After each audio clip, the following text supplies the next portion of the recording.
بسم اللہ الرحمن الرحیم۔ ایک صاحب نے کہا کہ قرآن و سنت کی روشنی میں سچی گواہی کی اہمیت کیا ہے؟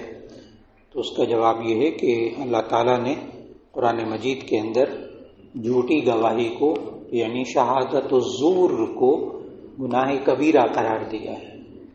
اس سے معلوم ہوا کہ سچی گواہی دینا یہ انسان پر فرض اور واجب ہے، اور اگر انسان جھوٹی گواہی دے تو اس کو گناہ کبیرہ ہوگا۔ گواہی کیا چیز؟ کہ یہ انسان جو آنکھوں سے دیکھتا ہے، جو اسے معلوم ہوتا ہے، وہ سچ آگے پہنچا دے، اس کو کہتے ہیں سچی گواہی۔ اور یہ انسان گواہی دے کر ہی مسلمان بنتا ہے۔ اشہد ان لا الہ الا اللہ واشہد ان محمدا عبدہ ورسولہ، میں گواہی دیتا ہوں کہ اللہ کے سوا کوئی معبود نہیں، میں گواہی دیتا ہوں کہ محمد صلی اللہ علیہ وسلم اللہ کے بندے ہیں۔ تو یہ سچی گواہی یعنی واقعی مانتا ہے تو یہ پھر مسلمان ہوتا ہے۔ اگر یہ جھوٹی گواہی ہوتی ہے تو وہ منافق ہوتا ہے کہ زبان سے کہہ رہا ہے اندر سے مانتا نہیں ہے۔ تو اس لیے سچی گواہی یہ عبادت، اور جھوٹی گواہی یہ گناہ کبیرہ انسان کے لیے۔ ایک صاحب نے لکھا کہ بیٹے کا نام محمد عبداللہ ہے، سکول کی کاپی پر محمد لکھ سکتے ہیں کیونکہ کاپی نیچے گر جاتی ہے، واضح کریں۔ تو اس کا جواب یہ ہے کہ محمد عبداللہ نام ہے تو محمد بھی لکھا ہے، اللہ بھی لکھا ہے۔ نبی صلی اللہ علیہ وسلم ان دونوں ناموں کا خود ادب کرتے تھے۔ نبی صلی اللہ علیہ وسلم ان دونوں ناموں کا خود ادب کرتے تھے۔ اور وہ کیسے؟ کہ نبی صلی اللہ علیہ وسلم کی جو انگوٹھی تھی جس سے مہر لگاتے تھے تو اس پہ لکھا ہوا تھا محمد الرسول اللہ، سب سے نیچے محمد، درمیان میں رسول، اور سب سے اوپر لفظ اللہ۔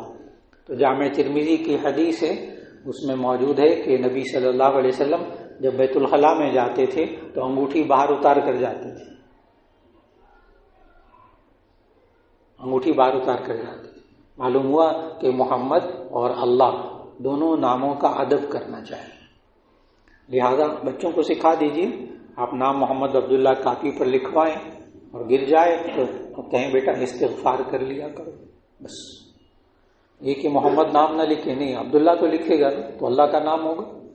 اس لیے میں نے عرض کیا کہ نام لکھنے دیں لیکن اس کے ساتھ ادب سکھائیں، اور اگر بے ادبی ہو جائے انجانے میں استغفار سکھا دیں، بیٹا اللہ سے معافی مانگ لو، اللہ معاف فرما دے۔ ایک صاحب نے کہا میرے 3 بچے ہیں جن کی اعلیٰ تعلیم اور شادی وغیرہ کی نیت سے 3 پلاٹ لے رکھے ہیں، کیا ان پر بھی مجھے زکوٰۃ ادا کرنی ہوگی؟ جی، ایسے پلاٹ پر زکوٰۃ نہیں ہوتی۔ زکوٰۃ ہوتی ایسے پلاٹ پر جو آپ نے بزنس کے لیے لیا، کہ میں پلاٹ خریدوں گا پھر اس کو بیچوں گا پھر منافع کماؤں گا۔ اور اگر آپ نے پلاٹ لیا بچوں کی شادی کے لیے، پڑا ہوا ہے، کبھی گھر بنا لوں گا، پڑا ہوا ہے، تو اس پر زکوٰۃ نہیں، چاہے کروڑوں روپے کا ہو۔ یہ خریدتے وقت کی نیت کا اعتبار ہوگا کہ خریدتے وقت نیت کیا تھی۔ اور اگر خریدتے وقت بزنس کی نیت تھی کہ میں پلاٹ خریدوں گا پھر بیچوں گا پھر خریدوں گا پھر بیچوں گا، نفع کماؤں گا، تو پھر ہر سال اس پلاٹ کی مالیت جو اس معاشرے کے اندر جس کو مارکیٹ ویلیو کہتے ہیں اس کے مطابق ہر سال زکوٰۃ دینی پڑے گی۔ ایک صاحب نے کہا کہ نماز تراویح اگر نبی صلی اللہ علیہ وسلم جماعت کے ساتھ نہیں پڑھی تو پھر ہم کیوں پڑھتے ہیں؟ نہیں، نبی صلی اللہ علیہ وسلم نے جماعت کے ساتھ تراویح پڑھائی رمضان میں جماعت، لیکن سارا رمضان نہیں پڑھائی۔ یہ ہے اصل بات، سارا رمضان نہیں پڑھائی، اور اس کی وجہ بھی بتائی نبی صلی اللہ علیہ وسلم کہ نبی صلی اللہ علیہ وسلم اگر ساری رمضان میں تراویح نہیں پڑھی تو ہم بھی پھر سارا رمضان کیوں پڑھتے ہیں؟ اس کا جواب نبی صلی اللہ علیہ وسلم نے خود دیا کہ میں نے چند دن تراویح پڑھی اور اس کے بعد باقی ایک لفظ میں رکھیے گا کہ لفظ تراویح کسی حدیث میں نہیں آتا، وہاں قیام اللیل کا لفظ ہے۔ لفظ تراویح یہ قرآن مجید میں اور حدیث میں بالکل نہیں آتا، یہ بعد میں اس نماز کا نام رکھا گیا۔ تو نبی صلی اللہ علیہ وسلم جو قیام اللیل کرتے تھے وہ رمضان کے اندر یہ جو تراویح والا یہ چند دن کیا، اور پھر پتہ کیا فرمایا صحابہ سے؟ میں اس کو روزانہ نہیں کر رہا، اس لیے کہ یہ اللہ کو اتنی نماز پسند آ گئی ہے، کہیں یہ نماز تم پر فرض نہ ہو جائے۔ امت کو مشقت سے بچا لیا. اس لیے آج بھی یہ سنت مؤکدہ. اس لیے تراویح پڑھنا سنت مؤکدہ، جماعت کے ساتھ پڑھنا الگ سنت، پورا قرآن مجید سننا الگ سنت، مسجد میں پڑھنا الگ سنت. اگر آپ مسجد میں نہیں پڑھ رہے تراویح تو پڑھ لیں، جماعت کے ساتھ نہیں پڑھ رہے تراویح تو پڑھ لیں. پورا قرآن نہیں سن رہے کہ ایک جگہ آنا جانا، پورے ملک میں سفر ہیں، فلاں ہیں، کاروبار ہے، جماعت کے وقت میں فارغ ہی نہیں ہوتے، تراویح تو پڑھ لیں. تو تراویح پڑھنا سنت مؤکدہ الگ چیز، مسجد میں پڑھنا الگ سنت، جماعت کے ساتھ پڑھنا الگ سنت، پورا قرآن سننا الگ سنت. اس لیے یہ نہ کہیے کہ جماعت کے ساتھ نہیں پڑھی، نہیں، جماعت کے ساتھ نبی صلی اللہ علیہ وسلم نے یہ تراویح اصل میں نفل ہے، تراویح نفل ہے. جو نفل نبی صلی اللہ علیہ وسلم نے جماعت کے ساتھ نہیں پڑھے انہیں جماعت کے ساتھ پڑھنا مکروہ ہے، خلاف سنت ہے. بہت اچھی طرح یاد رکھ لیجیے، جو نفل نماز نبی صلی اللہ علیہ وسلم نے جماعت کے ساتھ نہیں پڑھی اس کو جماعت کے ساتھ پڑھنا مکروہ ہے، خلاف سنت ہے. اس لیے تراویح سنت مؤکدہ جماعت کے ساتھ پڑھی، حدیث سے ثابت. ایک صاحب نے کہا کہ ائمہ کی تقلید کرنا شرعی لحاظ سے کتنا ضروری ہے اور کیوں ضروری ہے؟ یہ بالکل ضروری نہیں ہے. کس نے کہا ضروری؟ صرف اللہ اور اس کے رسول صلی اللہ علیہ وسلم کو مانیں بس، قرآن اور سنت. ائمہ کی تقلید آپ کے ذمے فرض واجب نہیں ہے کہ ائمہ کی تقلید نہیں کریں گے تو آپ مسلمان نہیں ہوں گے. نہیں، آپ قرآن کی بات مانیں، اللہ اور اس کے رسول کی بات مانیں، انشاءاللہ نجات ہو جائے گی.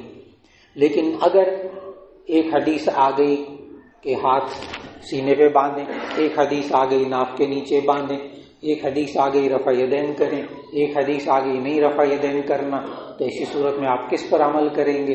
اپنی سوچ سے عمل کریں گے یا کسی فقیہ کے کہنے پر عمل کریں گے؟ تو آپ کسی فقیہ کے کہنے پر ہی عمل کریں گے. خود تو آپ کو نہیں پتا کہ کون سی حدیث زیادہ معتبر ہے.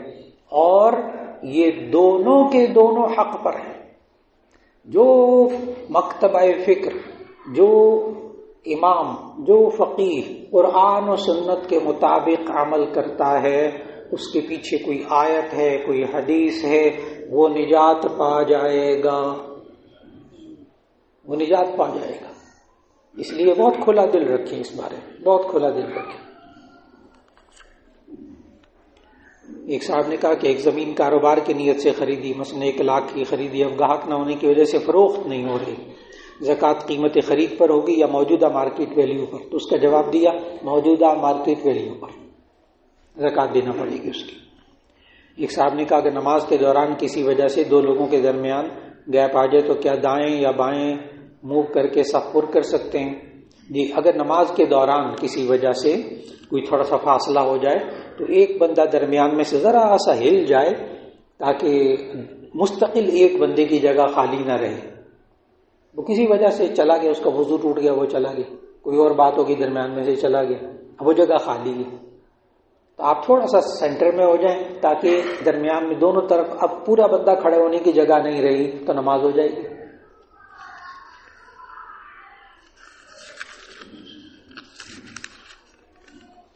ایک صاحب نے کہا چند دن پہلے ہم نے سونا خریدا اور ابھی ہم نے اس سال زکوٰۃ ادا نہیں کی، اس سال یہ خریدے ہوئے سونے کی زکوٰۃ ادا کی جائے گی یا اگلے سال؟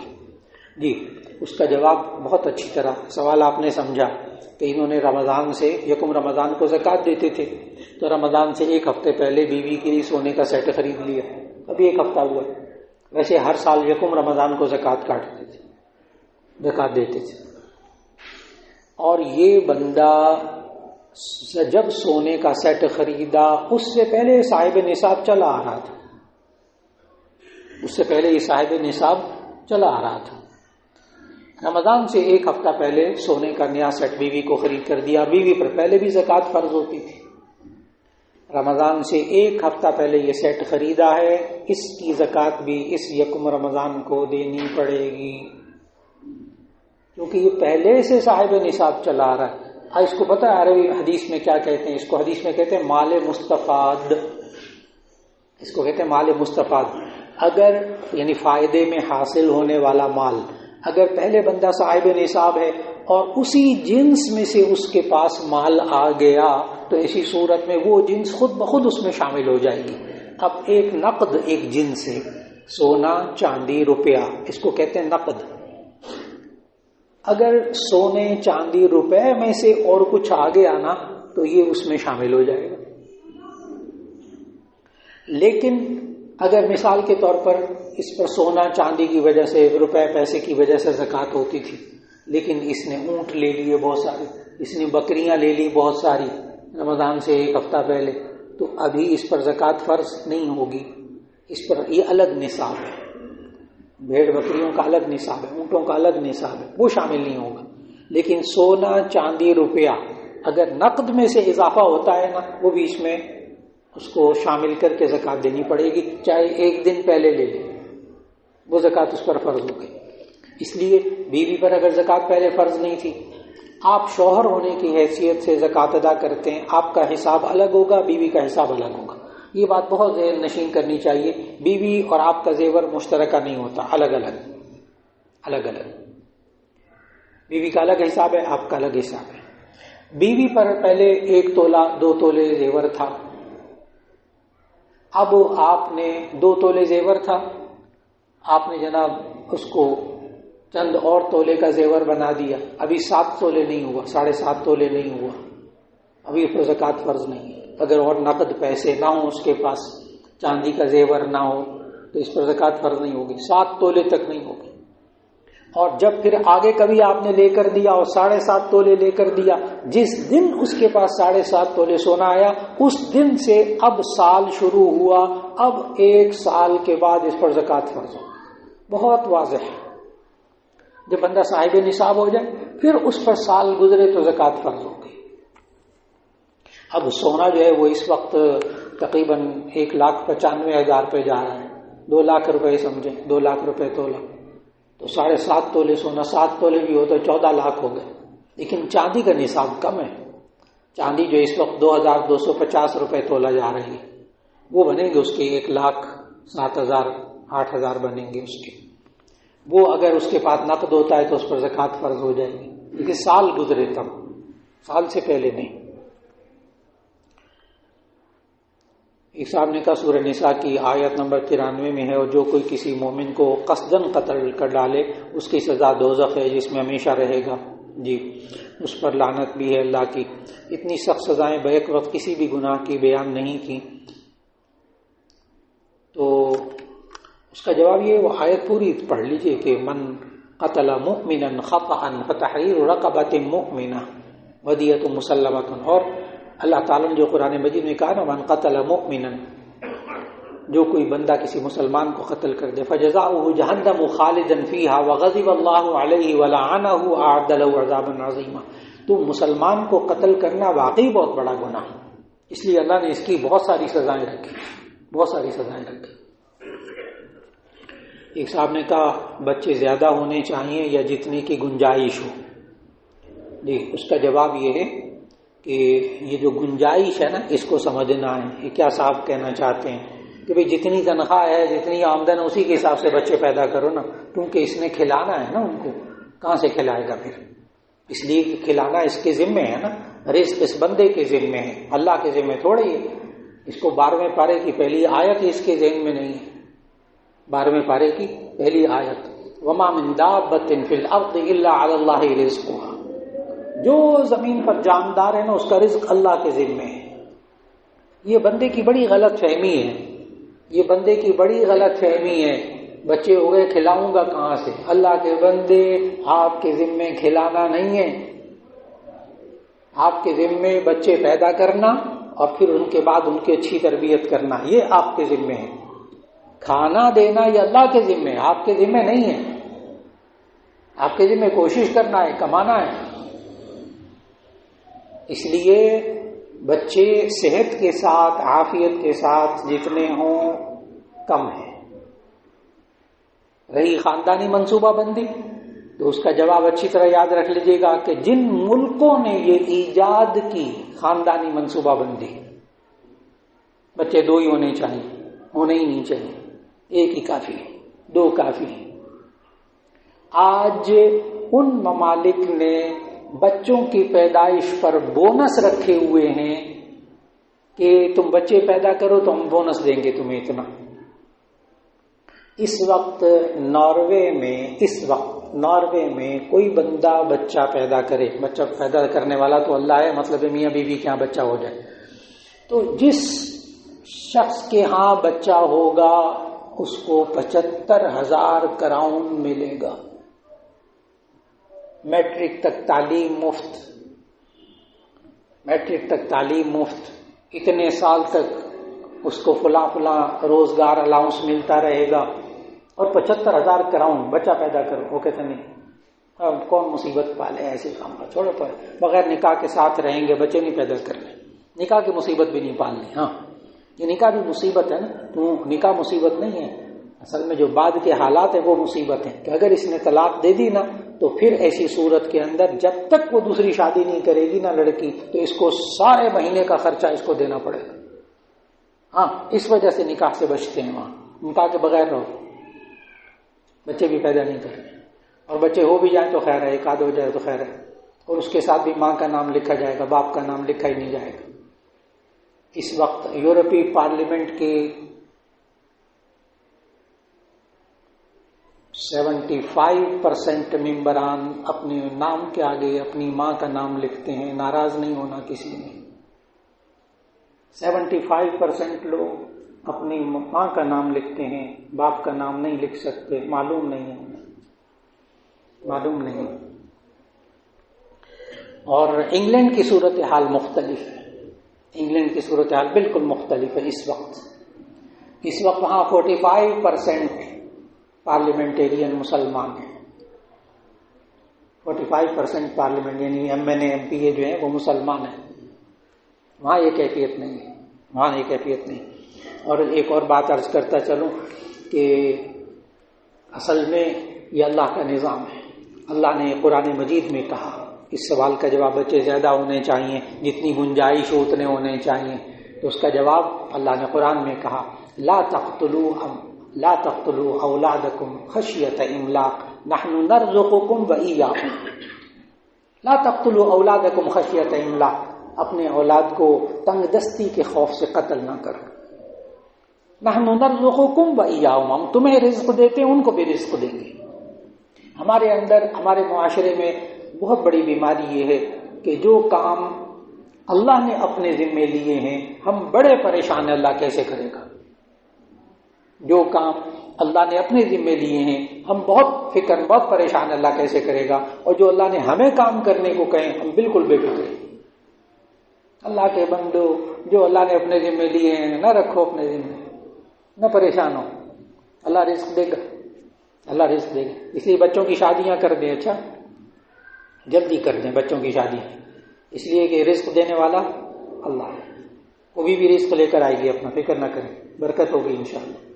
بچوں کی شادیاں کر دیں، ان کے رزق کی فکر نہ کریں کہاں سے کھلائیں گے، ابھی کماتا ہی نہیں ہے، شادی کر دیں، کما لے گا یہ انشاءاللہ. اس لیے ذہن میں رکھیے گا کہ نام اگر ملکوں کے لے لوں تو کوئی حرج نہیں ہے.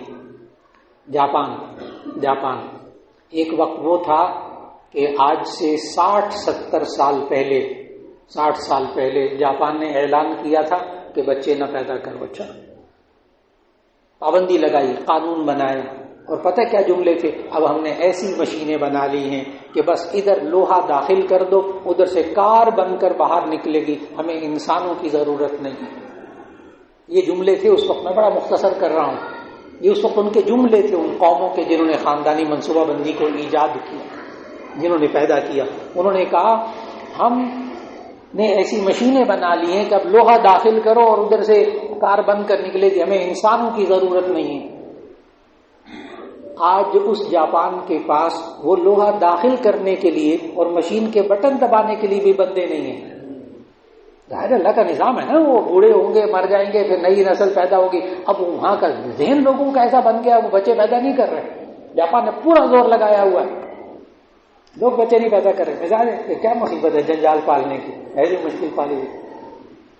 چنانچہ اس وقت آپ حضرات کے علم ہے بہت سارے ممالک ایسے ہیں جو افرادی قوت، انسانی افرادی قوت کو اپنے ملک میں لے کر آ رہے ہیں دوسرے ملکوں سے. جس میں امریکہ شامل ہے، جس میں کینیڈا شامل ہے، جس میں یورپ پورا شامل ہے.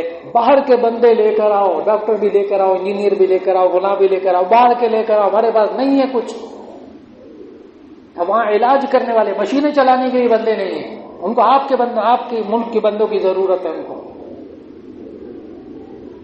اور آخری بات اس بارے میں نا، اللہ کے نظام میں آسٹریلیا ایک زرعی ملک ہے. اللہ کے نظام کو سمجھانے کے لیے ایک مثال دینے لگا ہوں. تاریخی حقیقت ہے یہ. آسٹریلیا ایک زرعی ملک ہے، تو وہاں جو بڑے بڑے چوہے ہوتے ہیں نا، بڑے چوہے، وہ بہت زیادہ ہو گئے تھے. تو انہوں نے کہا یہ بڑے بڑے چوہے فصلوں میں ہوتے ہیں، فصلیں تباہ کرتے ہیں، اور ان کو ختم کرو دوائیاں دے دے کر. آسٹریلیا نے آج سے 50 سال پہلے 55 سال پہلے دوائیاں استعمال کر کے وہ بڑے بڑے چوہوں کو مار دیے. یہ سوراخ کرتے ہیں کھیتوں کے اندر اور زمین میں سے مٹی نکال کر باہر نکالتے ہیں، سارا اتنے وہ نقصان پہنچاتے ہیں فصلوں کو، ان کو مارو. چنانچہ پورے ملک میں سرکاری سطح پر چوہوں کو، بڑے بڑے والے چوہے ختم کر دی. وہ جناب اتنی شاندار فصل ہوئی، 10 سال شاندار فصل ہوئی، چوہے ختم ہو گئے نا. پھر اس کے بعد آسٹریلیا میں زمینیں بانجھ ہونی شروع ہو گئی، زمینوں سے پیداوار کم ہونی شروع ہو گئی. پھر ریسرچ ہوئی، پتہ چلا کہ یہ جو انسان ہل چلاتا ہے وہ صرف چند فٹ تک زمین کو کھود سکتا ہے اپنی مشینوں سے، زیادہ نہیں. اور یہ جو گھس چوہے ہوتے تھے نا، وہ بڑے والے، وہ تو کئی میٹر تک نیچے سوراخ بناتے تھے، نیچے تک وہ معدنیات جاتے تھے، پانی جاتا تھا نیچے زمین کے اندر، فصلوں کے اندر کھاد بنتی تھی، فلاں ہوتا تھا. ہم نے چوہے کیوں ختم کر دیے؟ پھر اسی آسٹریلیا نے باہر سے چوہے منگوا کر پھر دوبارہ چھوڑے تاکہ ہماری فصلیں اچھی ہوں. اللہ کے نظام میں خلل نہ ڈالیں، اللہ کے نظام میں خلل نہ ڈالیں. بچے پیدا کیجیے، رزق دینے والا اللہ. آپ نے کیا کرنا ہے؟ ان کی تربیت.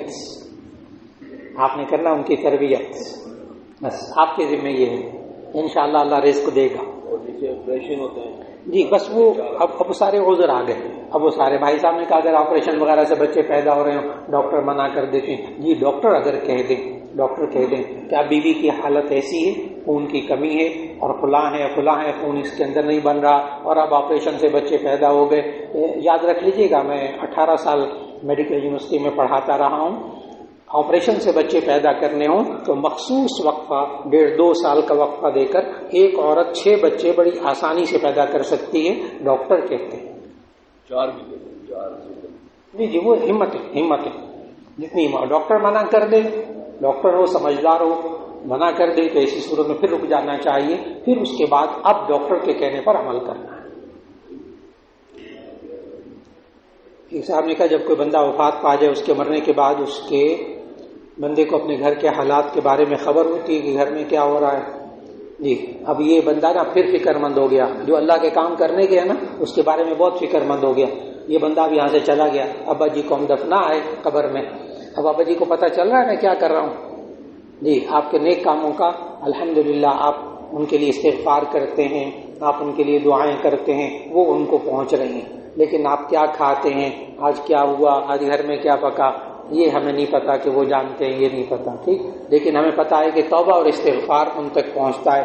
ان کے لیے مغفرت کی دعا کریں گے، وہ ان تک ضرور پہنچے گی. باقی حالات وہ نہیں جانتے.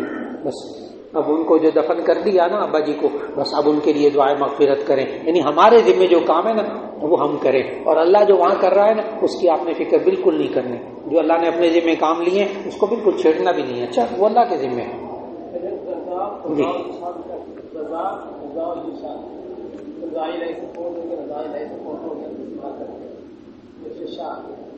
اچھا جی ایک سوال یہ کیا ڈاکٹر صاحب نے کہ یہ قضا، رضا اور یشاء میں کیا فرق ہے. یہ میں اس کو ذرا آسان کرتا ہوں. جب آپ جاتے ہیں نا کہیں، کوئی بندہ فوت ہو جاتا ہے تو آپ تعزیت کے لیے جاتے ہیں تو کہتے ہیں بس یہ قضاء الہی ہے آپ صبر کریں. ایک یہ جملہ قضاء الہی ہے آپ صبر کریں. اچھا بعض جگہ جاتے ہیں تو بعض لوگوں یوں کہتے ہوئے سنتے ہیں بس جی رضا الہی ہے صبر کریں. بعض جگہ آپ جاتے ہیں تعزیت کرنے تو یہ جملے سننے کو ملتے ہیں، بس یہ مشیت الہی ہی یہی تھی، صبر کریں، مشیت الہی یعنی اللہ یہی چاہتا تھا۔ تو اب ڈاکٹر صاحب کا سوال یہ والا ہے کہ یہ قضاء الہی کیا چیز ہے، رضا الہی کیا چیز ہے، اور یہ یشاء الہی کیا چیز ہے؟ یشاء الہی پتہ کیا ہے؟ انشاء اللہ، اگر اللہ نے چاہا، ما شاء اللہ، جو اللہ چاہے، یہ ہے یشاء، مشیت۔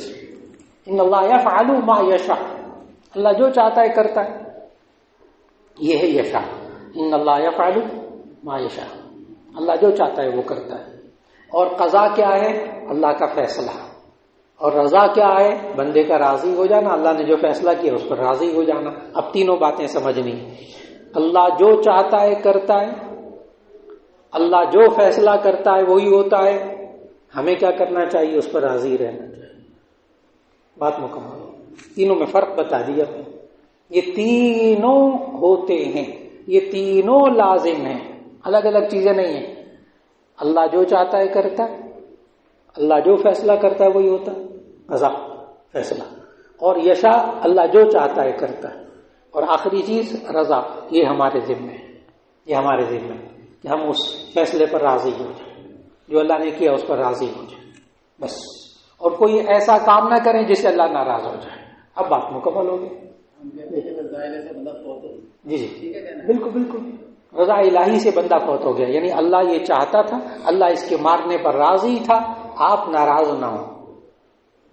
اللہ اس کے مارنے پر راضی تھا، آپ ناراض نہ ہوں، یہ بندہ بھی راضی رہے اس پر۔ جی بالکل، رضا الہی سے ہی فوت ہوتا ہے۔ اللہ نہ چاہے، اللہ کی مرضی نہ ہو کو بندہ فوت ہو جائے، سوال ہی پیدا نہیں ہوتا۔ تو رضا الہی سے بندہ مرتا ہے، رضا الہی سے بندہ مرتا ہے، مشیت الہی سے بندہ مرتا ہے۔ بات مکمل ہو۔ ایک صاحب نے سوال کیا کہ زبان کی لکنت کے بارے میں عمل بتا دیں، آپ نے پہلے بھی بتایا تھا۔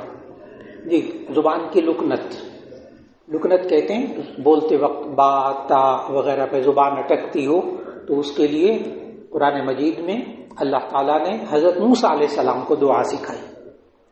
موسیٰ علیہ السلام نے اللہ تعالیٰ کا سکھایا ہوا سبق جا کے سنانا تھا فرعون کو۔ تو دعا کیا سکھائی؟ میں دعا اور اس کا ترجمہ بتاتا ہوں۔ جو بچہ لکنت میں مبتلا ہو نا، اس کو یہی دعا سکھائیں۔ رب اشرح لی صدری، 16واں پارہ سورہ طٰہٰ، اس کا دوسرا رکوع کی پہلی آیت۔ رب اشرح لی صدری ویسر لی امری واحلل عقدۃ من لسانی یفقہوا قولی۔ رب اشرح لی صدری، اے اللہ میرے سینے کو کھول دے، ویسر لی امری، میرے لیے میرے کام کو آسان کر دے، واحلل عقدۃ من لسانی، میری زبان سے گرہ کو کھول دے۔ یہ ہے لکنت، میری زبان سے گرہ کو کھول دے، یفقہوا قولی، تاکہ وہ میری بات سمجھ جائے۔ لکنت ہوگی تو اگلے کو بات سمجھ میں نہیں آئے گی۔ تو یہ دعا اللہ نے خود سکھائی، اس لیے بچوں کو یہ دعا سکھائی جائے۔ ایک تو یہ لکنت کا دور کرنے کا اصول، دوسرا اسپیچ تھراپی۔ جتنے بھی یہ ڈاکٹر بڑے بڑے ماشاءاللہ فزیو تھراپسٹ ہوتے ہیں، وہ اسپیچ تھراپی، اب یہ باقاعدہ اس میں یونیورسٹیز میں باقاعدہ MSc کروائی جاتی ہے، MPhil کروایا جاتا ہے اسپیچ تھراپی پر، باقاعدہ ڈپارٹمنٹ بن گئے کہ انسان کس طرح بولے، کیا کرے، اور زبان سے لکنت کیسے دور کرے، زبان کی اور بیماریاں اس کو کیسے ختم کرے، اور یہ ساری چیزیں وہاں سکھاتے ہیں۔ تو اگر کسی بچے کو لکنت ہو، ڈاکٹر کو بھی ضرور دکھائیے، دوا بھی کیجیے، اور اس کے ساتھ ساتھ جو طریقے وہ بتائیں اس پر عمل کیجیے، لکنت 100% ختم ہو جاتی ہے۔ میرے پاس ایسے شاگرد ہیں جو 4 سال 3 سال میرے پاس پڑھتے رہے، کبھی سبق نہیں بیچارے سنا پاتے تھے، لیکن جب وہ عالم بن گئے، حافظ بھی ہو گئے ماشاءاللہ، عالم بھی ہو گئے، آج بہترین پروفیسر ہیں، PhD کر لی ہوئی ہے ماشاءاللہ، پڑھاتے ہیں، تراویح بھی پڑھاتے ہیں، ذرا زبان میں لکنت نہیں۔ یہ دعا بڑے کمال کی دعا ہے۔ ایک صاحب نے کہا کہ اگر کوئی بندہ ساری زندگی نیکی کے کام کرتا رہے اور لوگوں کی خدمت کرتے رہے، لیکن اس نے ساری زندگی کبھی نماز نہ پڑھی ہو، تو کیا اس کے جنازے میں شرکت کرنی چاہیے؟ جی، اگر وہ مؤمن ہے تو اس کے جنازے میں شرکت کرنی چاہیے۔ اگر وہ مسلمان ہے اس کے جنازے میں شرکت کرنی چاہیے، اور چاہے ساری زندگی وہ نماز نہ پڑھتا ہو، ساری زندگی اسے نیک کام نہیں کیے، گناہ کرتا رہا، لیکن چونکہ اس نے ایمان قبول کیا ہوا ہے، آپ اس کے جنازے میں شریک ہوں گے۔ اللہ تعالیٰ اس کو اس کے گناہوں کی سزا دے کر بالآخر اس ایمان کی وجہ سے آخر کار جنت میں لٹ دے گا. اس ایمان کی وجہ سے آخر کار جنت. یہ نہیں کہنا چاہیے بس من قال لا الہ الا اللہ دخل الجنہ، جس بندے لا الہ الا اللہ کہہ دیا وہ جنت میں داخل ہو گیا، اب آگے کچھ نہیں کرنا. نہ، دین کو نہیں سمجھا نا، دین کو نہیں سمجھا. نہیں، آگے کچھ نہیں کرے گا تو جہنم میں تو کچھ ہوگا نا، پھر جہنم میں کچھ ہونے کے بعد پھر کہیں آئے گا واپس. اللہ معاف کرے. اس لیے جنازے میں شریک ہو جائیے. ایک صاحب نے کہا بہنوئی فوت ہو جائے تو کیا سالی اس کا منہ دیکھ سکتی ہے جبکہ بہن بھی موجود نہ ہو؟ تو ذہن میں رکھیے گا کہ جب بھی ضرورت پیش آ جائے نا کہ کون کس کی میت کے چہرے کو دیکھ سکتا ہے، کون سا مرد کون سی عورت کو، کون سی عورت کے کس مرد کو، تو چوتھے پارے کا آخری رکوع، چوتھے پارے کا آخری رکوع. حرمت علیکم امہاتکم وبناتکم واخواتکم وعماتکم وخالاتکم وبنات الاخ وبنات الاخت وامہاتکم اللاتی ارضعنکم واخواتکم من الرضاعہ وامہات نسائکم وربائبکم اللاتی فی حجورکم من نسائکم اللاتی دخلتم بہن فإن لم تکونوا دخلتم بہن فلا جناح علیکم وحلائل ابنائکم الذین من اصلابکم وان تجمعوا بین الاختین الا ما قد سلف. 13 رشتے پورے ہو گئے. صرف ترجمہ پڑھ لیجیے، صرف ترجمہ. 13 رشتے. حرمت علیکم امہاتکم، تمہاری مائیں تم پر حرام. اب میں ترجمہ. 13 رشتے. حرمت علیکم امہاتکم، تمہاری مائیں، وبناتکم، بیٹیاں، واخواتکم، تمہاری بہنیں. حرمت علیکم امہاتکم وبناتکم واخواتکم وعماتکم، تمہاری پھوپھیاں، وخالاتکم، تمہاری خالائیں، وبنات الاخی، بھائی کی بیٹی، بھتیجی، وبنات الاختی، بہن کی بیٹیاں، بھانجیاں، وامہاتکم اللاتی ارضعنکم، اور وہ مائیں جنہوں نے تمہیں دودھ پلایا ہو، دودھ شریک ماں، رضاعی ماں، وہ بھی آپ پر حرام، اس کا بھی چہرہ دیکھ سکتے ہیں. وامہاتکم اللاتی ارضعنکم واخواتکم من الرضاعہ، تمہاری دودھ شریک بہنیں. وامہات نسائکم، تمہاری بیویوں کی مائیں، تمہاری بیویوں کی مائیں. بیوی کی ماں ساس نہیں کہلاتی، بس اس کو ٹھیک کر لینا چاہیے. بیوی کی ماں ساس نہیں کہلاتی، ہم اس کو اردو میں خوش دامن کہتے ہیں. بیوی کی ماں خوش دامن. شوہر کی ماں بیوی کے لیے ساس سسر، اور جو بیوی کی ماں ہے وہ شوہر کی لگے گی خوش دامن، اور جو بیوی کا باپ ہے وہ شوہر کے لیے کیا لگے گا؟ خسر. رشتوں کو سمجھنا ہے. تو امہات نسائکم، تمہاری بیویوں کی مائیں تم پر حرام. یعنی آپ نے شادی کی ایک لڑکی سے، اب اس کی ماں سے آپ کا پردہ نہیں ہے. وہ امہات نسائکم وربائبکم اللاتی فی حجورکم، اور تمہاری وہ گزشتہ شوہر کی بیٹی، اب اس کے ساتھ تم نے اس کی بیوہ کے ساتھ، مطلقہ کے ساتھ نکاح کیا، تو پہلے شوہر سے جو بیٹی آپ کے پاس آئی ہے نا، جب آپ کا نکاح ہوا، اسے شادی ہوئی، آپ نے بیوی کے ساتھ رہنا شروع کیا، وہ پہلے شوہر کی بیٹی اب آپ کے لیے حرام ہے. وربائبکم اللاتی فی حجورکم من نسائکم اللاتی دخلتم بہن فإن لم تکونوا دخلتم بہن فلا جناح علیکم. آگے وحلائل ابنائکم الذین، حلائل ابناء، بہو، بیٹے کی بیوی آپ کے لیے حرام. آپ نے اپنے بیٹے کی شادی کر دی، اب آپ کا اپنی بہو سے پردہ نہیں ہے، بہو سے پردہ نہیں ہے، حرام. آپ اسے کبھی شادی نہیں کر سکتے. وربائبکم اللاتی فی حجورکم من نسائکم اللاتی دخلتم بہن فإن لم تکونوا دخلتم بہن فلا جناح علیکم وحلائل ابنائکم الذین من اصلابکم وان تجمعوا بین الاختین. 2 بہنوں کو جمع کرنا. جو سالی ہوتی اس سے پردہ کرنا ہوتا ہے. سالی سے ابھی تو آپ شادی نہیں کر سکتے، لیکن اگر بیوی مر جائے تو آپ اس کی بہن سے شادی کر سکتے ہیں. اب میں آیا ہوں اس سوال کے جواب کی طرف. کیا بہنوئی فوت ہو جائے تو کیا سالی اس کا منہ دیکھ سکتی ہے؟ تو آپ نے سمجھ لیا کہ جس سے پردہ ہے وہ منہ بھی نہیں دیکھ سکتی. لہذا اگر بہنوئی فوت ہو جائے تو سالی منہ نہیں دیکھے گی، غیر محرم. ایسی صورت میں جب بھی ضرورت پیش آ جائے نا 3 باتوں کی، کس سے پردہ کرنا ہے، کس سے نہیں کرنا، کون حج اور عمرے پہ کون محرم ہو سکتا ہے، کس کے ساتھ عورت جا سکتی ہے، نمبر 3 کس سے شادی ہو سکتی ہے، کس عورت سے؟ ان 3 سوالوں کا جواب جب بھی چاہیے ہو نا، پردہ کس سے ہوگا، محرم کون ہوتا ہے، اور آپ کو کس کو سفر میں آپ ساتھ لے جا سکتے ہیں عمرے میں وغیرہ، تو اس کے لیے 4 پارے کا آخری رکوع پڑھ لیجئے، اس کا صرف ترجمہ پڑھ لیجئے۔ یہاں 13 رشتے ہیں، 12 رشتے محرمات ابدیہ میں سے ہیں، کبھی شادی نہیں ہو سکتی۔ 13واں رشتہ یہ سالی کا ہے کہ ابھی جب تک بیوی زندہ ہے تو آپ شادی نہیں کر سکتے، لیکن جب بیوی فوت ہو جائے یا اس کو طلاق دے دے تو سالی سے شادی ہو سکتی، اسے بھی پردہ کرنا ہوگا۔ ایک صاحب نے کہا کہ میں ایک سیمی گورنمنٹ ادارے میں کام کرتا ہوں، ہمارا پروویڈنٹ فنڈ شروع ہو رہا ہے، اس کے بارے میں وضاحت کر دیں۔ جی، پروویڈنٹ فنڈ یہ ہوتا ہے کہ آپ کی تنخواہ ہی میں سے کچھ پیسے کاٹ لیے جاتے ہیں، آپ کو نہیں دیے جاتے۔ گورنمنٹ میں بھی یہی ہوتا ہے، پرائیویٹ میں بھی یہی ہوتا ہے کہ وہ جمع ہو جاتے ہیں، آپ جب ریٹائر ہوتے ہیں یا کمپنی چھوڑتے ہیں تو آپ کو وہ پیسہ اور اس پر جتنا منافع لگا ہوتا ہے وہ آپ کو ملتا ہے۔ یہ جائز ہے، 100% جائز، 100% جائز۔ جی پی فنڈ، پروویڈنٹ فنڈ بالکل جائز۔ ایک صاحب نے کہا کہ دعا مانگتے وقت یہ کہنا کہ اللہ اپنے پیارے حبیب صلی اللہ علیہ وسلم کے صدقے مجھے یہ عنایت کر دے۔ جی، نبی صلی اللہ علیہ وسلم کا واسطہ دے کر دعا مانگنا، وسیلہ دے کر دعا مانگنا سب کے نزدیک جائز۔ نبی صلی اللہ علیہ وسلم کا وسیلہ، نبی صلی اللہ علیہ وسلم کے صدقے دعا مانگنا بالکل جائز۔ اس میں اختلاف ہے کیا اور نیک بندوں کو وسیلہ بنایا جا سکتا ہے کہ نہیں، اس میں اختلاف ہے اور بچنا چاہیے، جس میں اختلاف ہو سے بچنا چاہیے۔ ایک صاحب نے کہا کن کن چیزوں سے روزہ ٹوٹتا ہے، تو اس کا جواب یہ ہے پہلے آپ روزے کی تعریف، روزے کی ڈیفینیشن آپ ذہن میں رکھیں گے تو آپ کو بڑی سہولت ہو جائے گی۔ روزہ 3 چیزوں سے رکنے کا نام ہے، کھانا پینا ازدواجی تعلق، بس پھر میں دوہرا دوں، 3 چیزوں سے رکنے کا نام روزہ ہے، کھانا پینا ازدواجی تعلق۔ اگر ان 3 چیزوں میں سے کسی کی خلاف ورزی ہوگی تو روزہ نہیں ٹوٹے گا، باقی کسی چیز سے نہیں ٹوٹے گا۔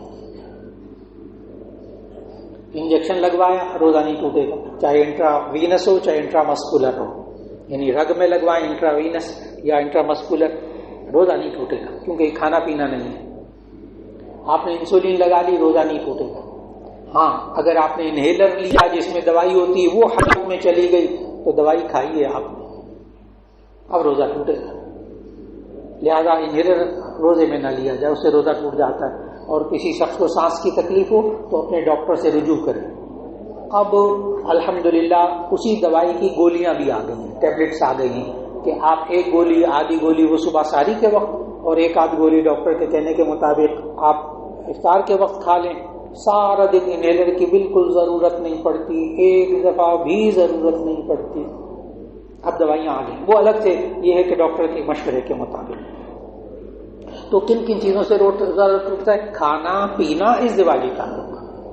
کیا جھوٹ بولنے کی وجہ سے روزہ ٹوٹ جاتا ہے؟ تو اس کا جواب ہے نہیں، ثواب میں کمی ہوتی۔ غیبت کرنے سے روزہ مکروہ ہو جاتا ہے، روزہ ٹوٹتا نہیں۔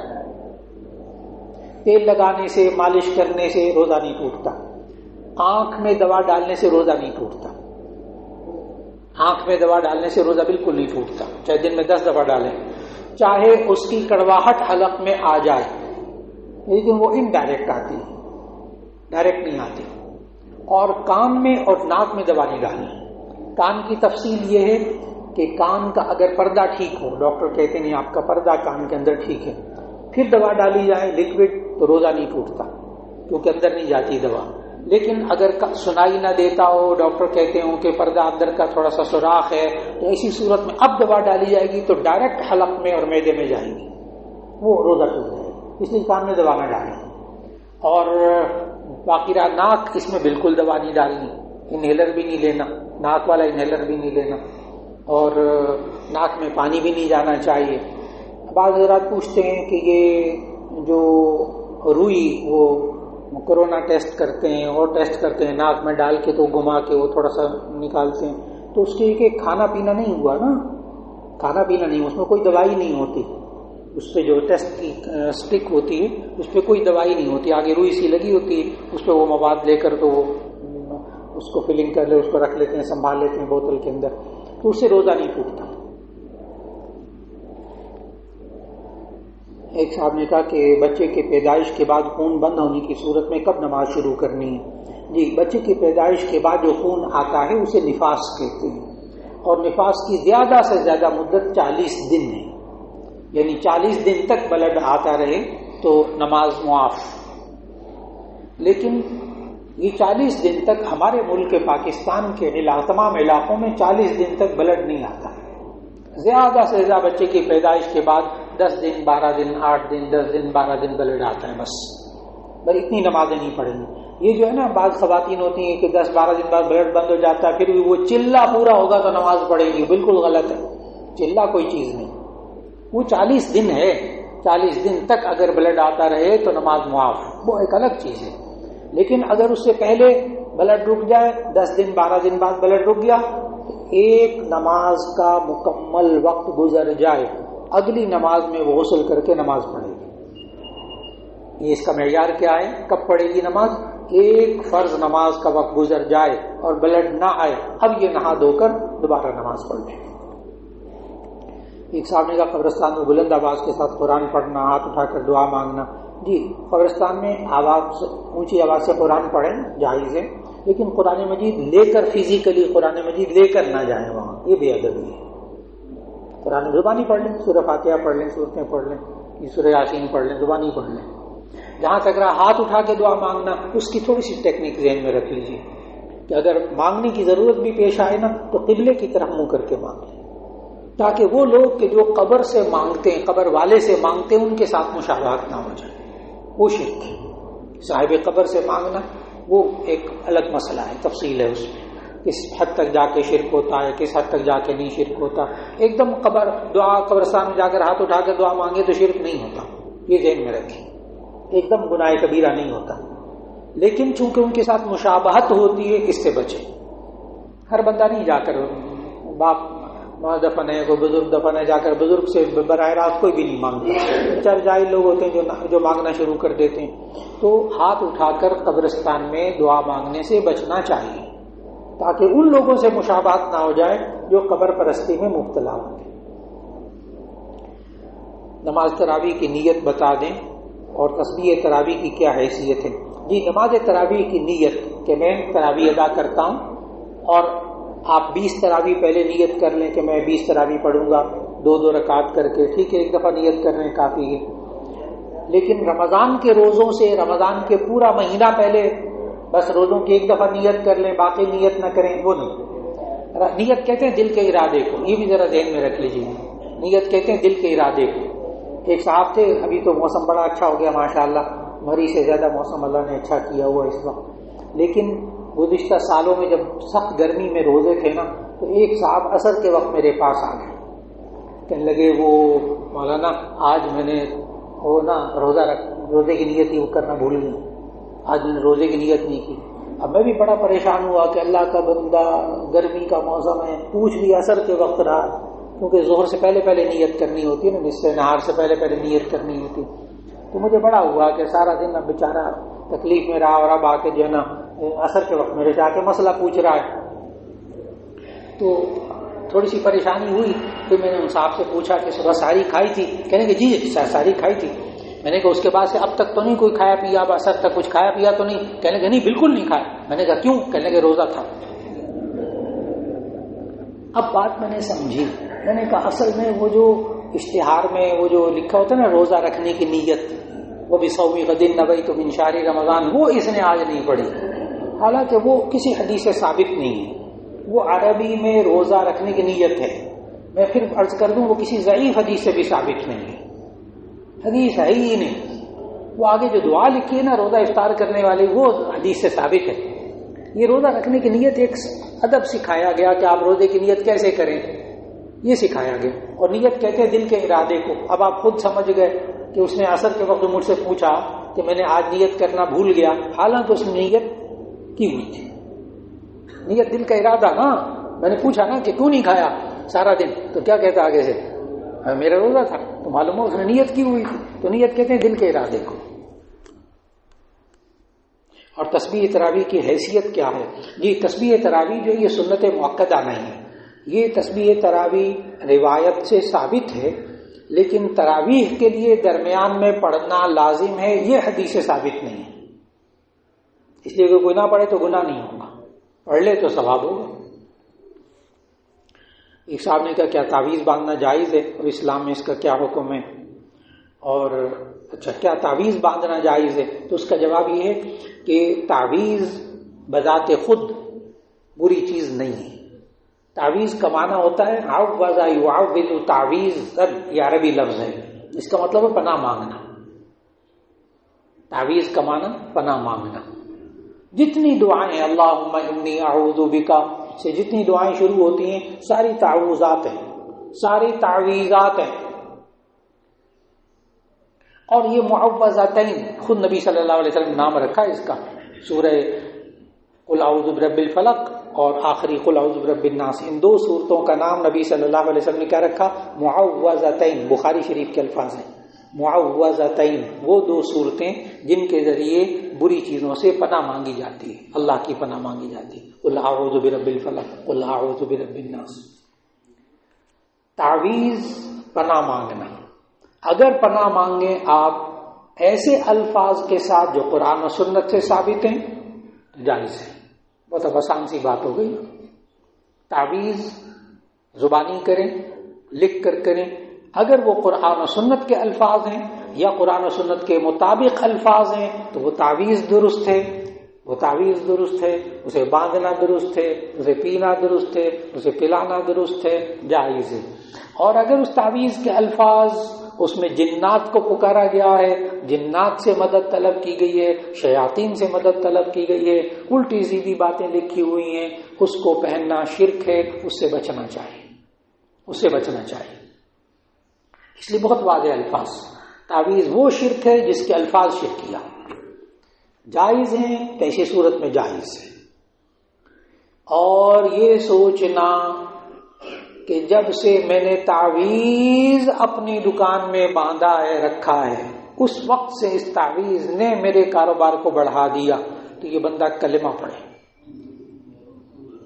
اس تعویذ نے میرے کاروبار، یہ شاندار تعویذ تھا. تعویذ شاندار، اللہ شاندار نہیں، اللہ نے نہیں کیا، تعویذ نے کیا. تو پھر پہلے کلمہ پڑھ لیں، کیونکہ اب اس کا ایمان خراب ہو گیا. بہت واضح بات ہو گئی تھی، بہت واضح بات. ایک صاحب نے کہا رشتوں کے وقت دونوں بچوں کا ستارہ ملانا جائز ہے. رشتوں کے وقت یہ آتے ہیں لوگ کہتے ہیں مولانا وہ لڑکے کا نام یہ ہے، اس کی والدہ کا نام یہ، لڑکی کا نام یہ، اس کی والدہ کا نام یہ، ذرا حساب کتاب کر کے بتائیں یہ رشتہ ٹھیک ہے کہ نہیں ٹھیک ہے. تو اس کا جواب یاد رکھ لیجیے گا کہ یہ جو ستارے ہیں نا، ستارے یہ اللہ کی مخلوق ہیں، یہ مخلوق ہے. پورا علم ہے، یہ فن ہے، علم النجوم، اسٹرانومی، اسٹرالوجی، پورا فن ہے، کمال کا فن ہے. لیکن ان کو چلانے والا اللہ ہے. فن کمال کا ہے. یہ پامسٹری علم الید، ہاتھ کا علم، ہاتھ کی لکیروں کا علم. کیروں نے بڑا کام کیا، کیروں نے پامسٹری میں بڑا کام کیا، بڑی کتابیں لکھی، کمال کر دی. اپنے فن کا ماہر تھا. پڑھا اس فن کو بھی پڑھا، بہت اچھی طرح پڑھا، ایسی خامخواہ نہیں. لیکن یہ پامسٹری، یہ علم الید اور یہ جو ستارہ ملانا اور یہ نمبرنگ، علم ابجد پورا آتا ہے الحمدللہ، پورا پڑھا. ابجد، حوض، حقی، کلمن، صحفظ، قرشد، سقخ، زرزق، میں نے پورا علم ابجد سنا دیا ہے آپ کو، الحمدللہ آتا ہے. لیکن یہ سب علوم انسانی ذہن کی پیداوار ہیں، ان کا تعلق وحی کے ساتھ نہیں ہے، ان پر ایمان نہ رکھیں. بات مکمل ہو. یہ اسٹرالوجی، یہ اسٹرانومی، یہ پامسٹری، یہ نمبرنگ کا علم، یہ سب کیا ہے؟ یہ ستاروں کا، یہ سب کیا ہے؟ انسانی ذہن کی پیداوار. میں نے یہ نہیں کہا غلط ہے، کیا کہا ہے؟ انسانی ذہن کی پیداوار ہے. اس پر ایمان نہ رکھیں، ایمان وحی الہی پر رکھیں. بس بات مکمل ہو. تو اس لیے رشتوں کو ملانے کے لیے بچوں کا ستارہ ملانا جائز نہیں ہے. بچوں کو ملائیے، ان کے ستاروں کو نہ ملائیے. ان کے ماں باپ سے ملیے، ان کے ماں باپ کا احترام کیجیے، ان کے دلوں میں جوڑ پیدا کیجیے. ستاروں کے ملنے سے کچھ نہیں ہوتا. جی اب ابھی پڑھنے کا کیا کرتے ہیں؟ ابابیل نہیں، ابابیل اور چیز، کوئی بات نہیں. ابابیل بھی قرآن میں ہے، وہ سورۃ الفیل کے اندر الم تر کیف فعل ربک باصحاب الفیل الم یجعل کیدہم فی تضلیل وارسل علیہم طیرا ابابیل، وہ چھوٹے چھوٹے پرندے جن کے چونچوں میں پنجوں میں کنکریاں تھیں، تو ابابیل وہ پرندے. اور یہ جو نماز کے بارے میں پوچھ رہے ہیں وہ ہے اوابین، یہ جمع ہے اواب کی. اواب کا معنی خوب رجوع کرنے والا، توبہ کرنے والا. اواب کا معنی توبہ کرنے والا، رجوع کرنے والا. اور اوابین وہ نماز کی جس سے اللہ تعالیٰ اس بندے کی توبہ قبول کر لیتا ہے. یہ ہے مغرب کے بعد 6 رکعتیں پڑھنا. اوابین مغرب کے بعد 6 رکعتیں پڑھنا. بعض حضرات مجھے بہت کہتے ہیں اوابین کسی حدیث سے ثابت نہیں. اوابین کسی حدیث سے ثابت نہیں، بڑی غلط فہمی میں ہے. اوابین کا لفظ نہیں آتا جامع ترمذی میں، لیکن مغرب کے بعد 6 رکعتیں پڑھنے کا ثواب ترمذی میں پورا باب قائم کیا امام ترمذی نے، اور باقاعدہ حدیث ذکر کی. اوابین سنت غیر مؤکدہ، پڑھ لیں گے اللہ تعالیٰ سارے گناہ معاف فرما دے گا، نہیں پڑھیں گے گناہ نہیں ہوگا. جی وہی اوابین توبہ کرنے والے، رجوع کرنے والے. اوابین کا معنی توبہ کرنے والے، رجوع کرنے والے. جی بس یہ ہے کہ بھائی صاحب کا سوال پتہ کیا، میں ذرا بول دوں تاکہ وہ ریکارڈ بھی ہو جائے. بھائی صاحب نے سوال کیا کہ 6 رکعتیں ہیں اوابین کی، تو جو ہم 2 سنتیں پڑھتے ہیں کیا اس کو اس میں شامل کر سکتے ہیں؟ تو اس کا جواب آسان الفاظ میں دینے لگا ہوں کہ اللہ تعالیٰ کے ساتھ نا ایڈجسٹمنٹ کا کھیل نہ کریں. یہ ہمیں عادت ہے نا ایڈجسٹمنٹ کرنے کی، تو وہ ایڈجسٹ نہیں کرنا، اس کو مستقل پڑھ لیں. ہاں البتہ اگر آپ کیونکہ وہ سنت موقدہ ہیں، اصل جو جس طرح میں متوجہ کرنا چاہتا ہوں نا، مغرب کے بعد کی جو 2 سنتیں وہ مؤکدہ ہیں، اور یہ 6 نفل ہیں غیر مؤکدہ ہیں. تو آپ ان 2 سنتوں کو ڈیگریڈ نہ کریں نا، ان کو پڑھیں، وہ مؤکدہ ہے، نہ پڑھا تو گناہ ہوگا. پھر اس کے بعد ہمت نہیں ہے نا تو وہ 6 کے بجائے آپ 2 نفل ہی پڑھ لیں گے نا، یا اللہ اسی کو قبول کر لیں، ثواب مل جائے گا انشاءاللہ. پھر ایڈجسٹ کیا اللہ پتہ نہیں اس سے زیادہ ہی دے دے. تو سنتوں کو ایڈجسٹ نہیں کرنا چاہیے، وہ مؤکدہ ہے.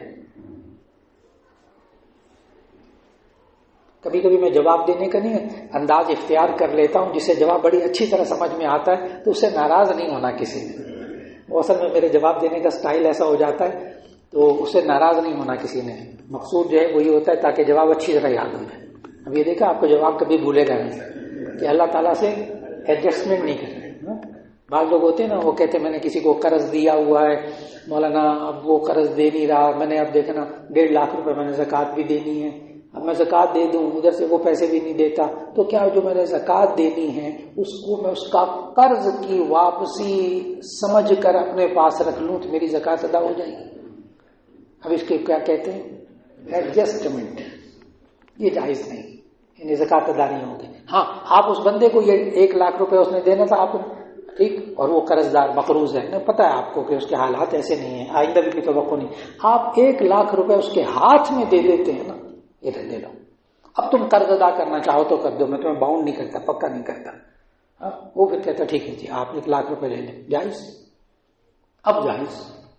آپ یہ نہ کہیے کہ مولانا یوں ناک پکڑے تو حرام، یوں ہاتھ گھما کے پکڑے تو حلال. مولانا کیوں لوگوں کو تعویلیں بتاتے ہیں؟ نہ نہ نہ نہ، یہ تعویلیں نہیں ہیں. بڑے غور سے سنیے گا. یہ بات لوگ کہتے ہیں نا یوں ناک پکڑو تو حرام، یوں ہاتھ پکڑ گھما کے پکڑو تو حلال. تو اس کا جواب غور سے، اگر اللہ اور اس کے رسول صلی اللہ علیہ وسلم نے یوں کہا ہے کہ یوں ناک پکڑنا حرام، ہم کہیں گے بالکل ٹھیک. اللہ اور اس کے رسول کہتے ہیں یوں ناک پکڑنا گھما کر حلال، ہم کہیں گے بالکل ٹھیک، بالکل ٹھیک. جیسے اب یہ ہاتھ گھمانے والا نا، ناک والا مسئلہ یہ سمجھانے لگا ہوں. حضرت بریرہ رضی اللہ تعالیٰ، حضرت عائشہ رضی اللہ عنہ کے خادمہ تھی نا، تو نبی صلی اللہ علیہ وسلم جب گھر میں تشریف لائے نا تو گوشت پک رہا تھا. بخاری شریف کی حدیث سنا رہا ہوں، گوشت پک رہا تھا. جب نبی صلی اللہ علیہ وسلم دسترخوان پہ بیٹھے تو گوشت نہیں آیا، تو نبی صلی اللہ علیہ وسلم نے کہا وہ گوشت کی ہانڈی کا کیا ہوا؟ حضرت عائشہ سے کہا گوشت کی ہانڈی کا کیا ہوا؟ تو حضرت عائشہ نے کہا کہ وہ گوشت جو تھا وہ صدقے کا گوشت تھا، وہ بریرہ کو آیا تھا، صدقے کا گوشت، اور آپ تو صدقہ نہیں کھاتے، وہ صدقے کا گوشت بریرہ کو آیا تھا، وہ پکڑا تھا، اور آپ تو صدقہ نہیں کھاتے۔ نبی صلی اللہ علیہ وسلم نے بخاری شریف کے الفاظ اب سنانے لگا ہوں جو نبی صلی اللہ علیہ وسلم کے الفاظ مبارک ہیں بخاری میں۔ نبی صلی اللہ علیہ وسلم نے فرمایا لہا صدقۃ ولنا ہدیۃ، لہا صدقۃ، یہ بریرہ کے لیے صدقہ ہے، بریرہ نے وصول کر لیا، اب اگر وہ کسی کو دے گی تو کیا ہوگا؟ ہدیہ، چینج آف ہینڈ، ہاتھ بدل جانا، تبدل ید، یہ فقہ اسلامی کا قانون ہے، فقہ اسلامی کا قانون ہے۔ آپ ویسے 1 لاکھ روپے اپنے پاس رکھے اور اس نے 1 لاکھ روپے قرض دینا تھا، بس میں سمجھ لیتا ہوں کہ اس نے مجھے واپس کر دیا، زکوٰۃ ادا نہیں ہوگی۔ اور اگر آپ نے وہ 1 لاکھ روپے اس کے ہاتھ میں رکھ دیا نا، یہ آپ لے لیں، آپ مالک ہیں، میں آپ کو باؤنڈ نہیں کرتا، پابند نہیں کرتا، آپ خوشی سے وہی قرض جو میرا آپ نے دینا 1 لاکھ روپے دینا چاہیں تو دے دیں، وہیں بیٹھے بیٹھے کو دے دینا جائز۔ اب کیا ہوا؟ ہاتھ بدل گئے، ملکیت بدل گئی۔ یہ یوں نہیں ہے نا کہ یوں پکڑی تو یوں ہو جائے گا، تو یوں کہ نہ بالکل۔ ایک صاحب نے کہا ایک آدمی سے میں نے پیسے لیے کہ میں 1 ماہ بعد واپس کر دوں گا، پہلے ہو سکے تو دے دوں گا۔ اس نے کہا میرے بچوں آپ کے بکس کاپیاں لے دیں تو میرا بھی کام ہو جائے گا، چونکہ وہ پیسے لیے ہی ادھر ادھار اس لیے تھے کہ میں بکس یونیفارم بکس کتابوں کا یونیفارم کا کام کرتا ہوں، میں نے اس کے 3 بچوں کو بک کا یہاں دے دی، کیا یہ سود میں تو نہیں آتا؟ اگر ایسا غلطی سے ہوا تو اس کا کیا حل ہے؟ جی میں سوال کو ذرا آسان کر دوں۔ انہوں نے کہا کہ ایک آدمی سے میں نے پیسے لیے کہ میں آپ کو 1 ماہ بعد واپس کر دوں گا، اچھا پہلے ہوگا تو پھر دے دوں گا۔ پھر اس نے کہا کہ آپ نا میرے بچوں کو بکس اور کاپیاں وغیرہ لے دیں، وہ بھی آج کل ہزاروں روپے میں آتی ہیں نا۔ مثال کے طور پر اس نے 10,000 روپے لیے تھے، 50,000 روپے لیے تھے۔ اب اس کو ضرورت تھی کہنے کہ میرے بچے نئی کلاسوں میں جا رہے ہیں، آج کل نئی کلاسوں کا ہے نا، بچوں نئی کلاسوں میں جانا ہے، ان کا یونیفارم لینا ہے، ان کی کاپیاں لینی ہیں، ان کی فیسیں ادا کرنی ہے، ان کا بیگ بھی لینا ہے، تو آپ یہ بیگ بھی مجھے لے دیں اور بکس بھی لے دیں اور یہ کاپی پینسل یہ بھی دے دیں، تو کیا یہ سود تو نہیں ہے؟ تو اس کا جواب غور سے سنیے گا۔ اگر تو باقاعدہ حساب کر کے کہ میرے پاس پیسے نہیں ہیں، اب مجھے ضرورت ہے، تو کم از کم میرے 5-4 بچے ہیں، ان کے سب کے اسکولوں کی فیسیں ہیں، کاپیاں کتابیں بیگ ہیں، یونیفارم ہے، بڑا خرچہ ہے، تو کم از کم یہ دے دیں مجھے۔ اگر وہ حساب کر کے اس قرض میں سے اتنے پیسوں کے یہ ادائیگیاں کر دے تو یہ سود نہیں ہے، پھر آپ اتنا قرض نہیں لیں گے اس سے۔ اور اگر آپ نے وہ 50,000 قرض تو اپنی جگہ ہے، وہ پڑا ہوا ہے، بس میرے بچوں کو کتابیں کاپیاں لے دیں، بعد میں جب ہوگا دے دیں آپ 50,000، یہ کھلا سود ہے، پھر یہ کھلا سود ہے۔ میرا خیال ہے بہت بات واضح ہو گئی، بہت بات واضح۔ ایک صاحب نے کہا اگر آپ کی 1 یا 2 یا 3 رکعت تو جب آپ تشہد میں بیٹھیں گے تو کہاں تک پڑھنا ہے؟ کیا تحیات تک یا درود شریف تک؟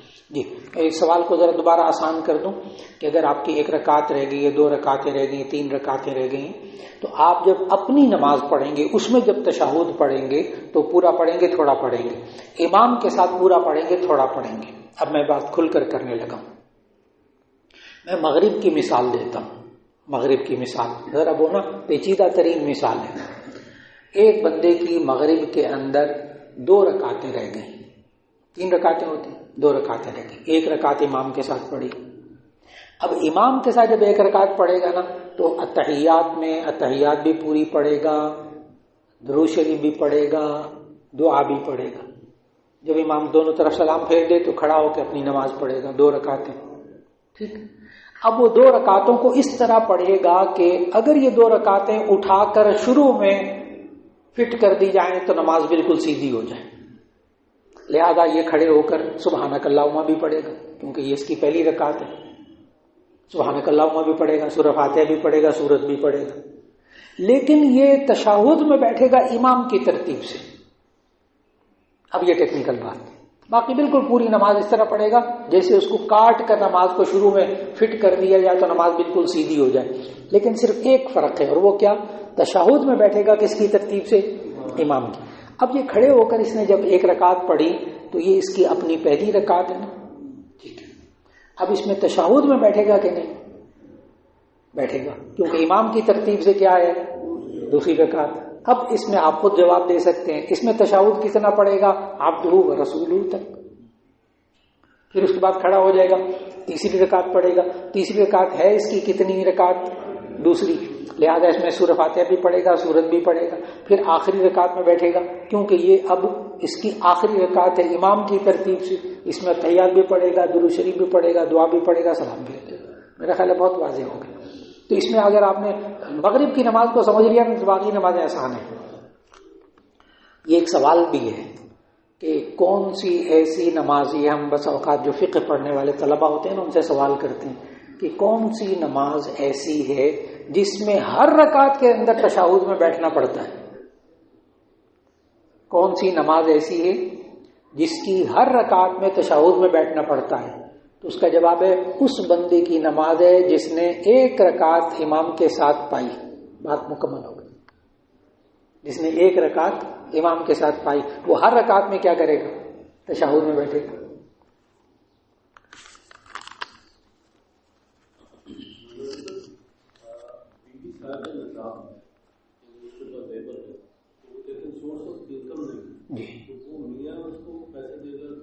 جی بالکل، اس کو پیسے دینے کی ضرورت نہیں۔ بھائی صاحب کا سوال یہ کہ بیوی کے پاس 7.5 تولے سونا ہے، لیکن وہ 7.5 تولے سونے کی زکوٰۃ نکالیں گے تو ماشاءاللہ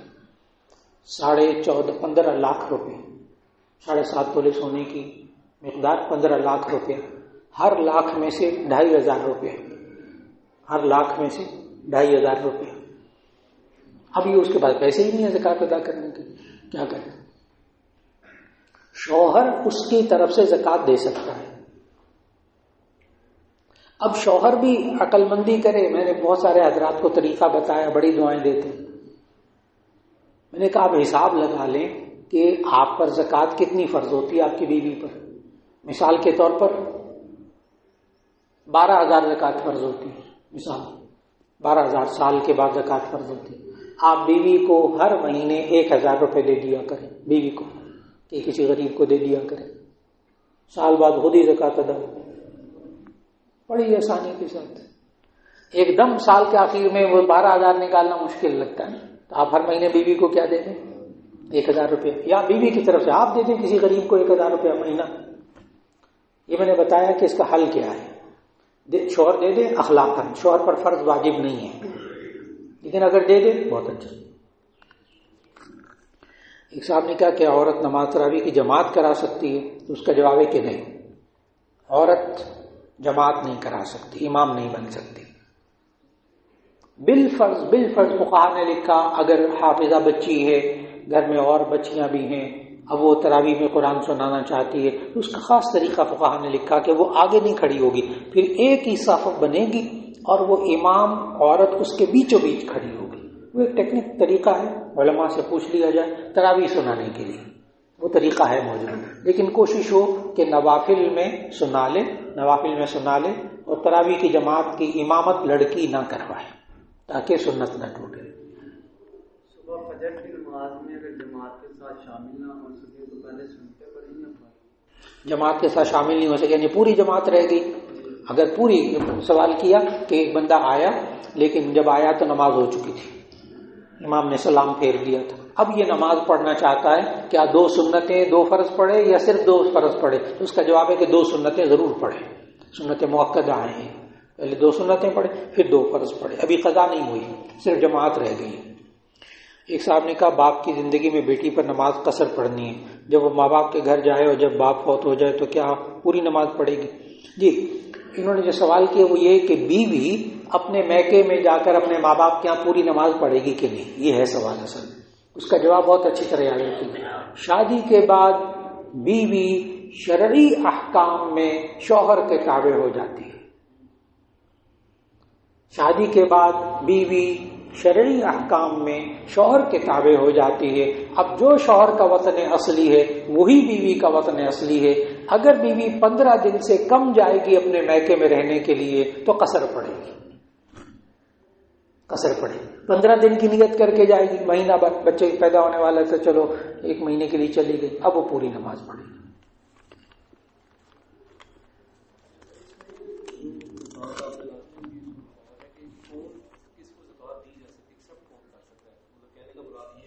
مصرف کیا ہے؟ جو جس کو ہم دے سکتے ہیں، جیسے آج کل 50-60 ہزار تنخواہ والے اس طرح کے جی کے اوپر کوئی مقدار کے مطابق زکات اور دے سکتے ہیں. جی اس کی وہ کیا اچھا بھائی صاحب پوچھ رہے ہیں کہ کس شخص کو زکوٰۃ دے سکتے ہیں؟ کیا 40, 45, 50 ہزار روپے ایک بندہ تنخواہ لے رہا ہے، کیا اس کو بھی زکوٰۃ دے سکتے ہیں؟ تو اس کا جواب یہ کہ اگر اس کے 4-5 بچے ہیں اور کرائے کا گھر ہے، بجلی پانی سوئی گیس ان بچوں کی فیسیں، 50,000 روپے والے کے پاس 1,08,000 روپیہ بچت پڑا ہوا نہیں ہے تو آپ اس کو زکوٰۃ دے سکتے ہیں.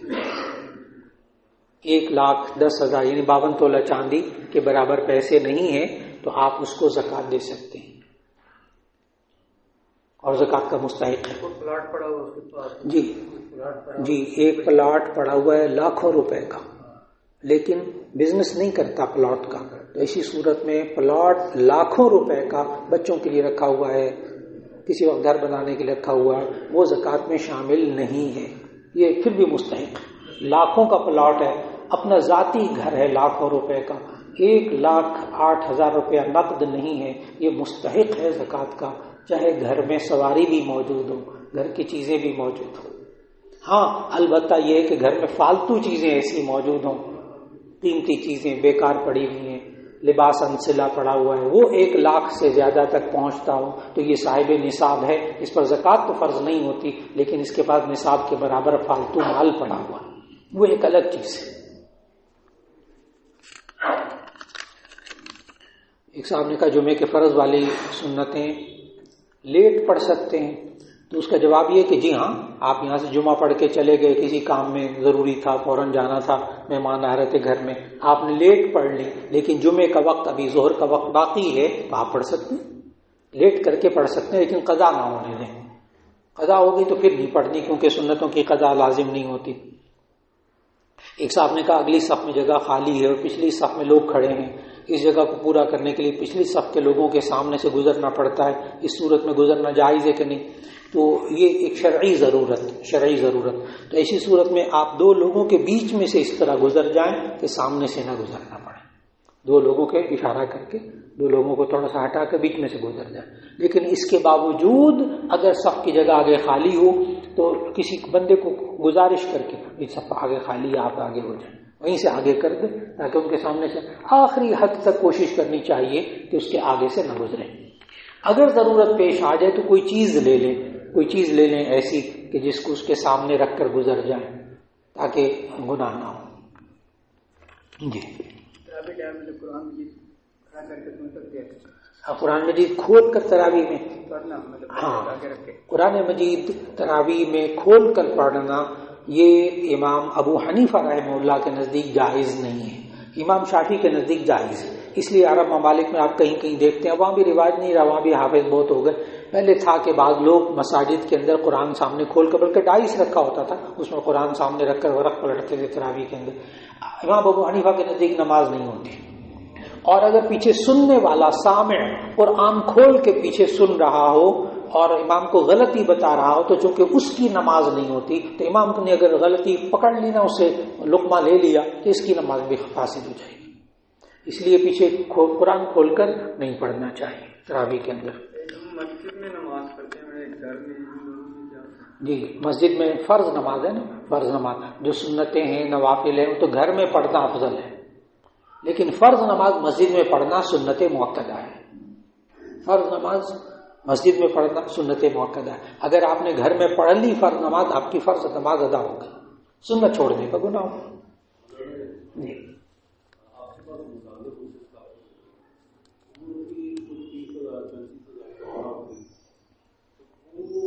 جب آپ ان کو کہتے ہیں زکات کے لیے پیسے، وہ کہتے ہیں ہمیں زکات نہیں لگتی، تو ظاہری تو نظر بھی آ رہا ہوتا ہے کہ ان کو زکات ادا نہیں ہوتی ہے، لیکن کیونکہ آپ کہہ دیتے ہیں تو ان کو بھی آتے پتہ نہیں ہوتا یا ہمیں نہیں پتا کہ وہ پیسے نظام ہیں جو اس سلسلے میں کیونکہ بہت سارے بندے ہیں، اس لیے آپ جی.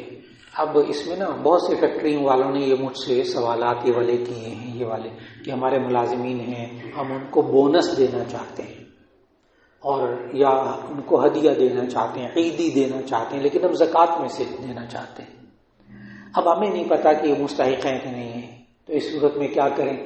تو میں نے ان سے کہا کہ آپ ایک پرفارما بنائیں، چھوٹا سا، زیادہ نہیں، نام، ولدیت، آپ کی جاب کیا ہے اور آپ کا پتہ کیا ہے، فلاں، مطلب معلومات لیں. ایک خانہ پتہ کیا بنائیں، کیا آپ پر زکوٰۃ فرض ہوتی ہے، بس. کیا آپ زکوٰۃ کے مستحق ہیں؟ اس کا جواب کوئی نہیں دیتا نا، ناراض ہو جاتے ہیں لوگ کہ میں مستحق زکوٰۃ کا سمجھا ہوا ہے. بس اوپر فارمے میں وہ لکھ دیں گے کہ مجھ پر زکوٰۃ فرض نہیں ہوتی. آپ اس کو بغیر یہ کہے کہ یہ زکوٰۃ ہے، آپ اس کو زکوٰۃ دے سکتے ہیں. میں ٹیکنیکل بات بتا رہا ہوں، یہ میں نے بڑی کمپنیوں کو بتائی، بڑے لوگ خوش ہوئے، کہنے لگے ویسے تو کوئی بھی نہیں بتاتا، اب آپ زکوٰۃ کا پیسہ ملازم کو بلائیں اور کہیں کہ دیکھو یہ زکوٰۃ کا پیسہ ہے، تم لے لو، مستحق ہو نا. وہ کہے کہ نہیں سر، میں معذرت چاہتا ہوں، زکوٰۃ نہیں کھاتا. مر جائے گا، بھوکا مر جائے گا، تنگی پریشانی برداشت کر لے گا، وہ نہیں کہے گا میں مستحق ہوں. تو میں نے اب ٹیکنیک بتائی ہے کہ آپ پر فارم میں کیا پوچھیں، 2-3 لائنیں 4 لائنیں لکھوا لیں ہر ملازم سے، اس کو فائل میں رکھ لیں، بھئی آپ پر زکوٰۃ فرض ہوتی ہے یا نہیں، ہاں یا نہ میں جواب دے دیں. اگر وہ کہیں نہیں فرض ہوتی، آپ اس کو زکوٰۃ دے سکتے ہیں، بونس دے سکتے ہیں، آپ اس کو تنخواہ نہیں دے سکتے زکوٰۃ میں سے، کیونکہ زکوٰۃ میں کام لے کر پھر آپ زکوٰۃ ادا کریں گے، آپ کی زکوٰۃ ادا نہیں ہوگی.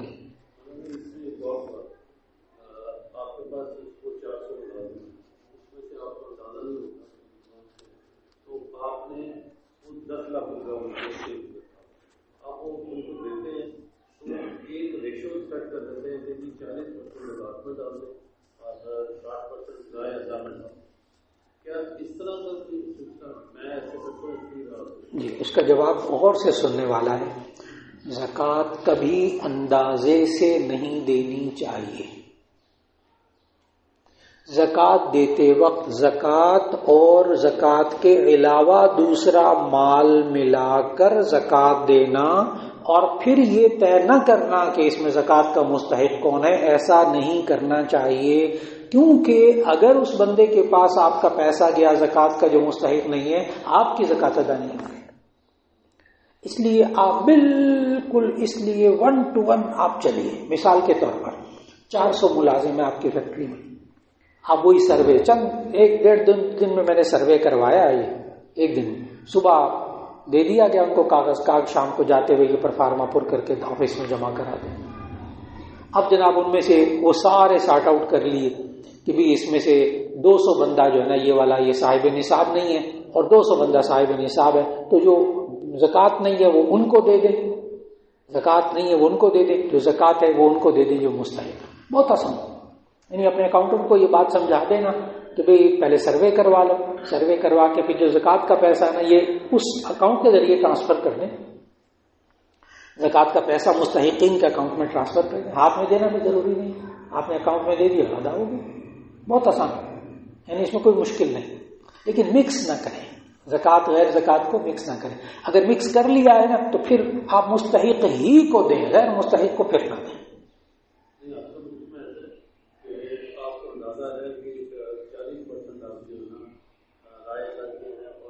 جی وہی میں نے عرض کیا، لیکن جی بس یہ معین کر کے دینی ہے، مکس کر کے نہیں دینی.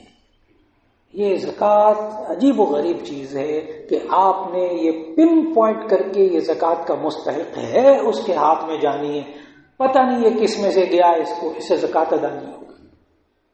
لیکن اگر آپ نے کنفرم کر لیا تو اب اپنے اکاؤنٹنٹ کو کہہ دیا بھئی یہ جو اکاؤنٹ ہولڈر ہے ان میں آپ نے زکوٰۃ کا پیسہ اکاؤنٹ میں منتقل کرنا ہے اور یہ والا جو ہے رائے اللہ کا ہے اس کو اس میں منتقل کرنا ہے، پھر ٹھیک ہے.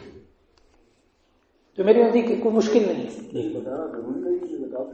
بڑا اچھا سوال کیا، بڑا اچھا سوال کیا. کیا یہ بتانا ضروری ہے کہ زکوٰۃ کا پیسہ ہے؟ تو اس کا جواب ہے بالکل ضروری نہیں. آپ عیدی کہہ کے دے دیں، آپ ہدیہ کہہ کے دے دیں، بلکہ آج کل بتانا ہی نہیں چاہیے. یہ کنفرم کر لینا چاہیے مستحق ہے کہ نہیں. ورنہ آپ اپنے حقیقی بھائی کو زکوٰۃ دے سکتے ہیں نا.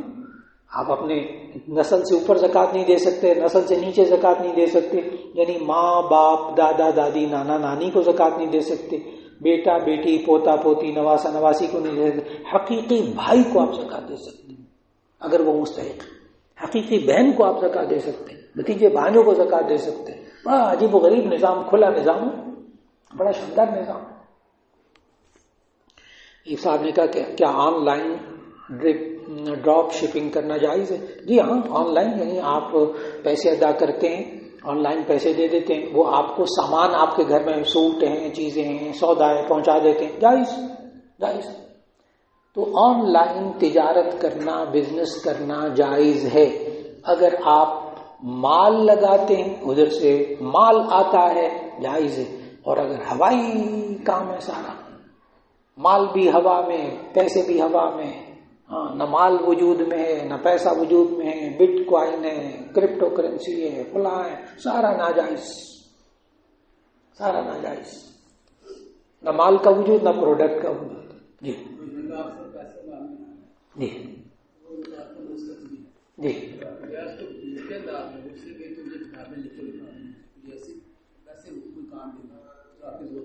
جی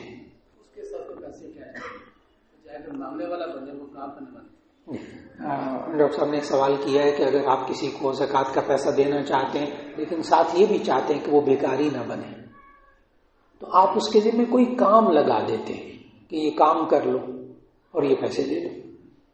بس آپ نے یہ دیکھنا ہے کہ اگر وہ کام فی سبیل اللہ ہونا، کہ آپ اتنے بچوں کو قرآن پڑھا دو، آپ فلاں کر دو، تنخواہ کے طور پر نہیں میں تمہیں دے رہا، ٹھیک، تو وہ جائز۔ لیکن اگر آپ نے کہا کہ اس بندے کو میں نے زکوٰۃ دینی ہے لیکن بھیک مانگے گا، خواہ بیکاری بن جائے گا، تم یوں کرو، یہ میرا لان ہے نا، یہ بالکل ٹھیک ٹھاک کر دو، یہ پودے ٹھیک کر دو، سارے اس کو کھاد واد یہ وہ پانی شانی لگایا کرو، ہاں تمہیں 10,000 روپے مہینہ دوں گا، زکوٰۃ ادا نہیں ہوگی۔ ہاں ویلفیئر بھی آپ کی تنخواہ نہیں ہے، آپ یہ غریبوں کی مدد کرو، فلاں کرو، یہ کرو، وہ کرو، ٹھیک ہے، تنخواہ نہیں ہے تمہاری، وہ فی سبیل اللہ کرو، اتنا تمہیں ملتے رہیں گے، بس کوشش ہو کہ تنخواہ نہیں۔ یعنی اگر وہ کام نہ کرے تو آپ پیسے روکیں گے نہیں، اگر وہ کام نہ کرے تو آپ پیسے نہیں روکیں گے، اور اگر آپ نے اس کے کام نہ کرنے پر پیسے روک لیے نا تو یہ تنخواہ بن گئی، اب جائز نہیں ہوگا۔